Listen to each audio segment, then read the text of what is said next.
Of all the legends I've ever made videos about, there has always been one that, even when compared to others, stands on a league of his own. A player that had it all, and who many consider to be the most complete footballer of all time. Completely unstoppable, able to dance with the ball on his feet, and almost impossible to defend. No matter the stage, he proved time and time again that he was special. A player who, regardless of rules or era, would unquestionably dominate. Hey guys, what's up? It's Raymar, and today, after so many of you have been asking, we are, of course, finally gonna take a look at how good was Ronaldo the Fenomeno.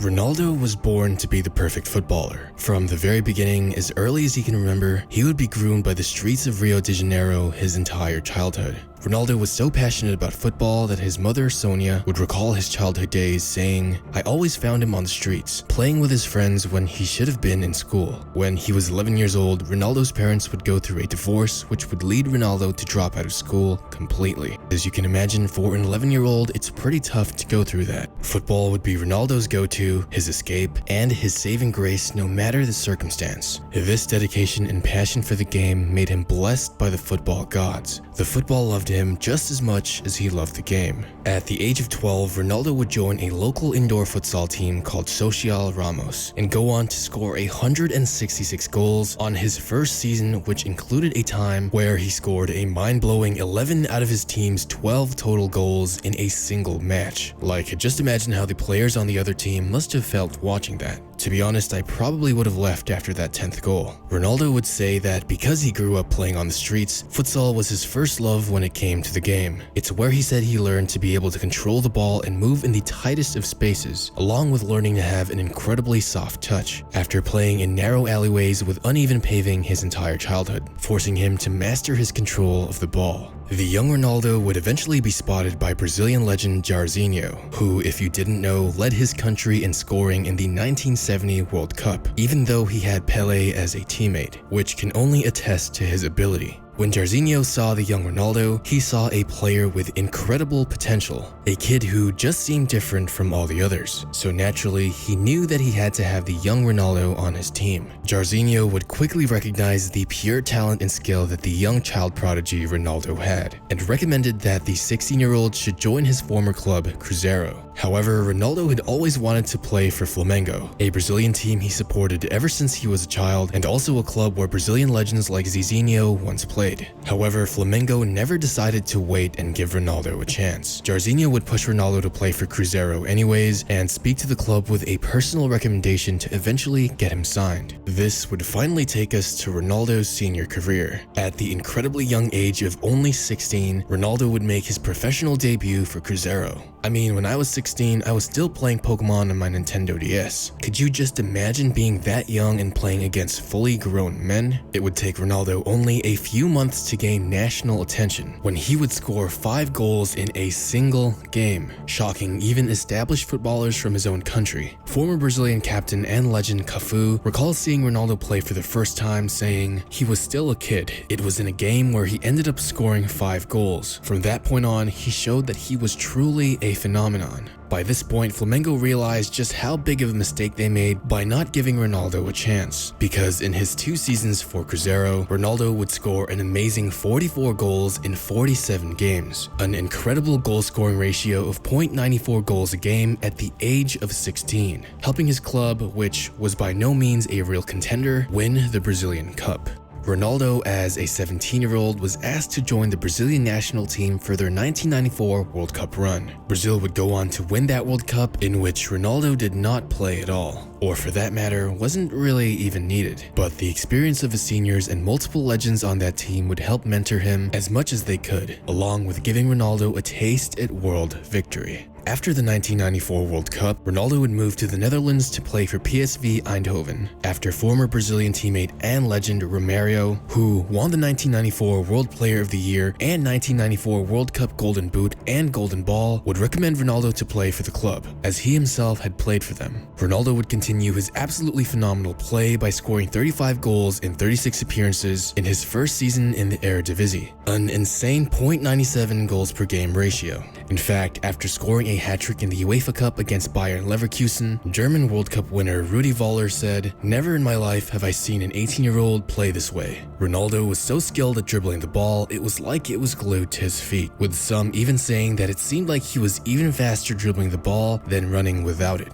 His second season at PSV would see him suffer the first injury of his career, causing him to play nearly 50% less matches than last season. But nevertheless, before he went down, managed to score 19 goals in 21 games, still nearly a goal per game ratio, all at the age of 19. Before he would even turn 21, he broke the world record transfer fee of 19.5 million euros, which back in 1996 was an absolutely insane amount of money. When Barcelona decided to go all out and grab him, he would be worth every single cent and more, as during his first season, Ronaldo scored an insane 47 goals in 49 appearances, winning him the La Liga Top Scorer award and the European Golden Boot. He would also help Barcelona win the UEFA Cup by scoring in the final itself, along with winning the Spanish Super Cup and Copa del Rey, all at 20 years old. Ronaldo was at his physical prime at Barcelona, being insanely fast and strong, along with having the perfect size for a forward to be able to body defenders trying to get rough. And often, many of his goals would include him running around the goalkeeper like he was playing with kids. An Atletico Madrid player, Quinton Fortune, would say, "As a kid, I wanted to be Pelé. I bought all the books, all the videos, and I studied what I could to be like the best. I set off on that path. Then I met Ronaldo. Some players were technical, some were quick, some were strong, some were smart. Ronaldo was all of those, which was absolutely true. Players would even try to foul him, but his quick movement, size, and strength combined with his incredible dribbling brushed defenders off like nothing. Jose Mourinho, back when he worked for FC Barcelona when Ronaldo was playing there, would say, "I have no doubt Ronaldo is the greatest player I have ever seen in my life." And he would later confirm the same thing in an interview back in 2014. Ronaldo's first and only season with Barcelona saw him as the youngest player to ever win the FIFA World Player of the Year award. However, he would only place second in Ballon d'Or voting, losing to Matthias Samar of Borussia Dortmund by a single vote. That's right, by a single vote. By the end of his career, Ronaldo would have had 3 Ballon d'Ors if he had won that one, which he clearly deserved in my opinion. The very next season, in 1997, Ronaldo would once again break the world record transfer fee in back-to-back years, being the only player to ever do so. That's just how valuable he was. Inter Milan decided to go all out themselves and pay a 27 million euro fee to get him. While his goal-scoring numbers weren't as high, they were definitely great, as he was transitioning into the Serie A, which back then was considered the most heavily defensive league. Despite that, he still managed to score 34 goals in 47 matches, which is still an amazing .72 goals per game ratio. Ronaldo also learned to become a more complete forward, racking up assists and taking and scoring free kicks. In his first season with Inter Milan, he would be rightfully handed the FIFA World Player of the Year award again, as well as finally winning the Ballon d'Or, making him the youngest player to ever win the award at 20 years old. Which, and I can't stress enough, should have been his second Ballon d'Or, as he definitely deserved the one in 1996 as well. In 1998, Ronaldo was already considered the undisputed greatest striker in the world. At just 22 years old, he was already appointed as the captain of his Inter Milan squad, and although we would start to see him suffering a few injuries at this time and missing some games, he would still score 15 goals in 28 appearances, winning the Serie A Player of the Year award. He was phenomenal in the 1998 World Cup as well, scoring 4 goals and getting 3 assists, winning him the Player of the Tournament award. Unfortunately, Ronaldo and Brazil would infamously break down in the final and lost to France. But regardless of that, nobody questioned Ronaldo's skills for even a moment. However, in 1999, Ronaldo, who seemed absolutely unstoppable, infamously began to suffer a string of severe injuries. Ronaldo would limp off the pitch during a Lazio match, only to discover that he suffered a ruptured tendon on his knee and required major surgery. He would be gone for half a year until he would play the first leg of a Coppa Italia match.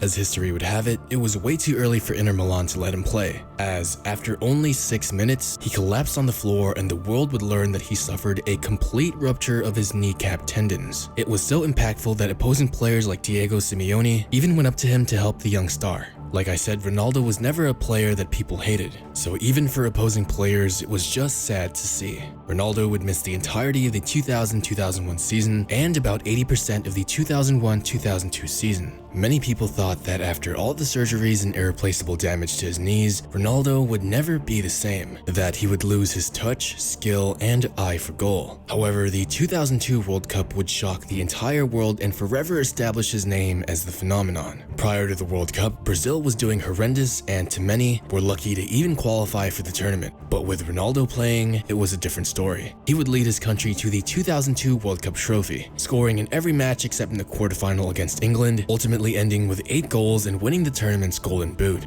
His comeback was talked about all over the world and would earn him the 2002 FIFA World Player of the Year award and the 2002 Ballon d'Or, which nobody questioned at all. And I just have to remind you guys again, should have been his 3rd Ballon d'Or. When Ronaldo signed with Real Madrid after the World Cup, his jersey sales would break all records on the very first day. Ronaldo would score in the final season match for Real Madrid, winning them the La Liga title as well as scoring in the Intercontinental Cup and Spanish Super Cup finals. Ronaldo would also famously score a hat-trick against Manchester United in the Champions League quarterfinal, which caused the entirety of Old Trafford to stand and give him a loud applause as he exited the game on the 80th minute. In the Champions League semi-final, he scored a goal and helped Real Madrid win 2-1 over Juventus on the first leg, but received an injury and wouldn't play during their second meeting, much to the demise of Real Madrid, as without him, they were eliminated from the competition. He would end his first season in Madrid scoring 30 goals and having 8 assists in 44 appearances, a .68 goals per game ratio.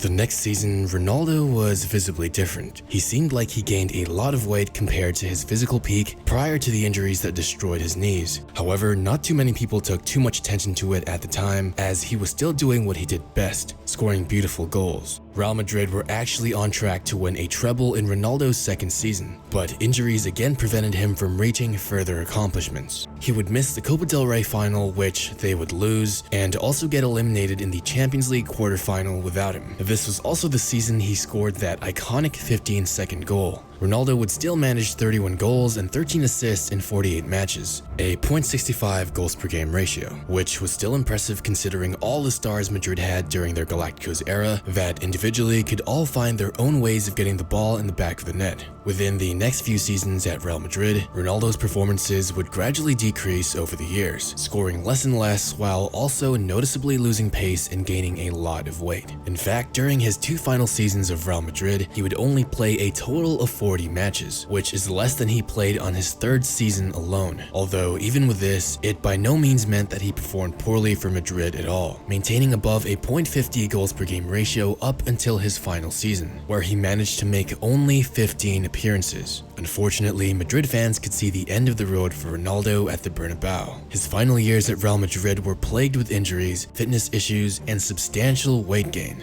Although he still had the skill, unfortunately, Ronaldo's body simply couldn't keep up with it. And with this, Ronaldo would depart Real Madrid in 2007 and head back to Italy to play for AC Milan. Despite the clear lack of fitness, Ronaldo still managed to score 7 goals in 14 matches, a testament to his pure skill alone. It's when he was in AC Milan that, on top of all the injuries he received during his career, he was diagnosed with hyperthyroidism. And for anyone who doesn't know, it slows down a person's metabolism extremely, making it very easy to gain weight in a short amount of time and much more difficult for you to lose it.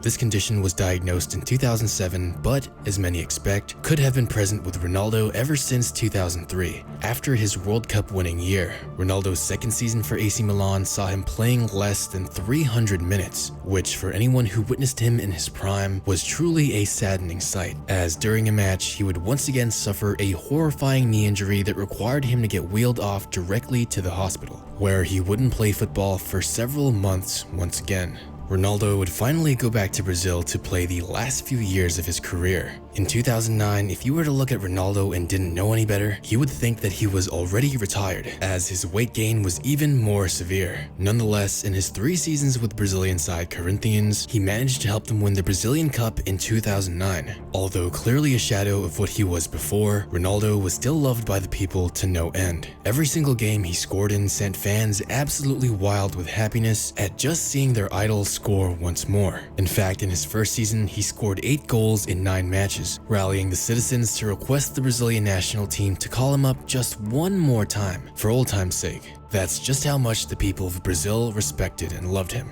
They knew he wasn't there to score and dominate like he used to, but to just see him touch the ball and even score made the fans go absolutely wild. Watching him score some of the last goals in his career, you can't help but just smile, as you can feel just how special of a moment it is for not only himself but his fans and peers as well. Ronaldo announced his retirement in 2011, saying that his hyperthyroidism had gotten the best of him, and the many severely crippling injuries he received throughout his career were just too much for his body to handle. To this day, Ronaldo remains one of the most iconic players ever, and to some, he was even the greatest. For me, I believe he was the most perfect and complete forward that has ever played. His ability to score, dribble, and finish on top of his strength and speed in his prime, at least to me, is on a class of its own. He wasn't lucky enough to win the Champions League because of crucial injuries and unfortunate times, but that doesn't take anything away from his career. Ronaldo would certainly be my main choice as the starting forward for my all-time 11, and I have no doubt in my mind that he certainly belongs there. If anything, Ronaldo's story only makes me appreciate players I loved watching even more. We never know when something might happen to them or when they'll finally hang their boots for the last time. That's why I made it my mission to watch my favorite players for as long as I can. And you can do it too with ESPN+. ESPN Plus lets you watch your favorite football matches live in HD and in any device you could possibly think of. From Serie A to Bundesliga, FA Cup, MLS, or international friendlies, ESPN Plus has you covered. You can also replay and watch whatever you want, whenever you want. And watch programs like ESPN FC for all things football, or keep up to date with the latest scores, news, or tables from every top league around the world. ESPN Plus is my go-to to watch my favorite player, Cristiano Ronaldo, in action. You can also watch hundreds of original content and programs from a bunch of different sports as well, all for the price of $5.99 a month. An incredible steal. So check out the first link in the description and sign up for ESPN Plus today. But that's all from me today, guys. This video was made possible by Alarik, Aguilar, Owen, Torres, Carlos C, Nockm, and the rest of my patrons. If you guys want to support the channel, check my Patreon link in the description below. Any support is greatly appreciated. Anyways, make sure to leave a like if you enjoyed and subscribe and turn those notifications on if you haven't already to see the best football documentaries on YouTube. Thank you guys for all the support, and I'll see you in the next one.